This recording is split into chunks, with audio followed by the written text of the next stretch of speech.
नमस्कार, जबलपुर लाइव के इस बुलेटिन में आपका स्वागत है। मैं हूं आपके साथ आकाश। अब देखते हैं खबरें विस्तार से। गुरुवार की रात मिली जांच रिपोर्ट में कोरोना संक्रमण के 6 और मामले सामने आए। नए कोरोना पॉजिटिव व्यक्तियों में सब्जी मंडी निवाड़गंज निवासी 63 साल के वृद्ध, कोरी मोहल्ला हनुमानताल थाने के पीछे रहने वाली 24 वर्ष की महिला, चौकीताल लम्हेटा घाट निवासी 17 वर्ष का किशोर और सेना के 3 जवान शामिल हैं। इन्हें मिलाकर जबलपुर में कोरोना संक्रमितों की संख्या 717 हो गई है। इनमें से 438 व्यक्ति स्वस्थ हो चुके हैं और 17 व्यक्तियों की मृत्यु हो गई है। जबलपुर में कोरोना के एक्टिव केस अब 262 हो गए हैं।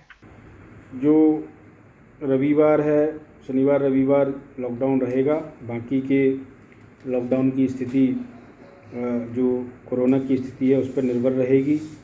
चर्चा चल रही है कि हम लोग आगे भी लॉकडाउन लगाएं और उसमें आग्रह आप सब लोगों से ऐसा है, यही है कि लॉकडाउन लगाने की स्थिति निर्मित ना हो तो अच्छा है, क्योंकि लॉकडाउन से बहुत सारी समस्याएं आती हैं और लॉकडाउन भी कोई इसका स्थायी समाधान नहीं है।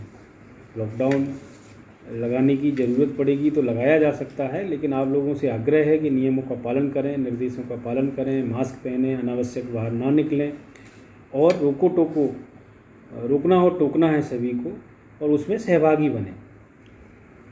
रोको टोको अभियान के तहत भी आज 221 लोगों पे 70,055 रुपये का जुर्माना लगाया गया और अभी तक ज़िले में करीब 57,000 लोगों पे 60 लाख रुपए का जुर्माना लगाया जा चुका है। इतनी बड़ी मात्रा में जुर्माना लगाया जा रहा है, इतनी बड़ी मात्रा में लोगों को रोका टोका जा रहा है, उसके बाद भी लोग नहीं संभल रहे हैं। तो लोगों को संभलना पड़ेगा, लोगों को अपनी जिम्मेदारी को समझना पड़ेगा और अनावश्यक बाहर नहीं निकलना है, मास्क पहनना है, फिजिकल डिस्टेंसिंग का पालन करना है। ये सबको गांठ में बांधना पड़ेगा और इसके लिए लगातार जागरूक रहना पड़ेगा, नहीं तो स्थितियां फिर आगे और बिगड़ सकती हैं और फिर जो है लॉकडाउन भी लगाया जा सकता है और लॉकडाउन में बहुत सारे लोगों का नुकसान होता है। व्यापारी साथियों का, दुकानदारों का, रोज़ जो कमाने वाले लोग हैं उनको समस्या होती है। तो ये हमें सबका देख के चलना है। तो सभी से आग्रह है कि नियमों का, निर्देशों का पालन करें। शहर में कोरोना संक्रमण के मामले बढ़ने के साथ ही प्रभावित क्षेत्र भी बढ़ रहे हैं। शुरुआती दौर में कोरोना की रोकथाम में जुटे सरकारी और गैर सरकारी कार्यालयों के कुछ लोग कोविड-19 वायरस की चपेट में आए हैं। अब कोरोना पॉजिटिव केस की दर बढ़ने के साथ ही संक्रमण करीब 16 सरकारी और निजी कार्यालयों में पहुंच चुका है। मुफ्ती आजम मध्य प्रदेश हजरत मौलाना मोहम्मद हामिद अहमद सिद्दीकी ने कोरोना के संक्रमण से आम नागरिकों के स्वास्थ्य की सुरक्षा के लिए धार्मिक और सामाजिक कार्यक्रमों और त्योहारों को लेकर शासन द्वारा जारी की गई नई गाइडलाइन का कड़ाई से पालन करने का मुस्लिम समाज के नागरिकों से आग्रह किया है। मुफ्ती आजम मध्य प्रदेश ने अपील जारी कर कहा है कि जुमा के दिन और अन्य दिनों में मस्जिदों में 5 लोग ही नमाज अदा करें।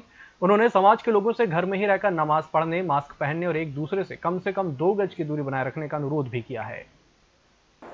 इन हालात में हुकूमत की ये गाइडलाइन है कि अब जो थोड़ी बहुत छूट बीच में दी गई थी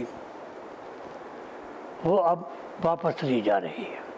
यानी आपको नमाज़ों में, मसाजिद में 5 से ज़्यादा लोगों के साथ जमात से नमाज पढ़ने की इजाज़त नहीं है।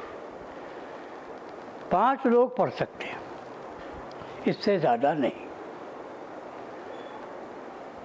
और इसी की पाबंदी जुमे को भी आपको करना है।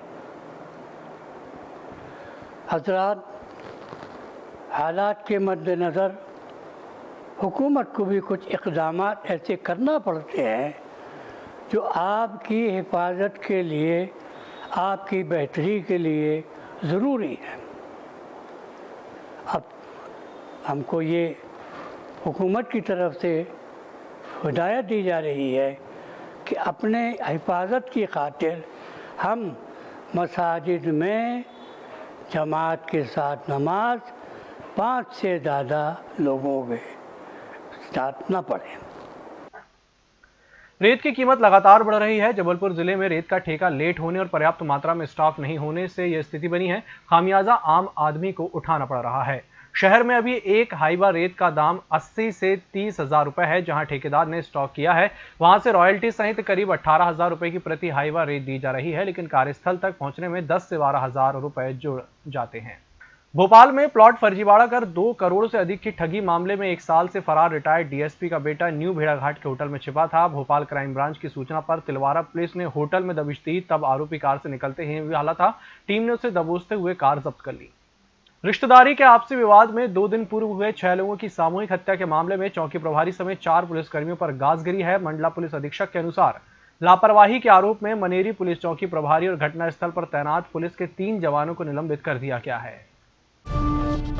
जबलपुर स्थित गंजताल मोड़ सिहोरा ट्रक ने मोटरसाइकिल सवार वृद्ध पुरुषोत्तम लाल दाहिया को उस वक्त टक्कर मारकर कुचल दिया जब वह सब्जी लेने के लिए मंडी जा रहे थे।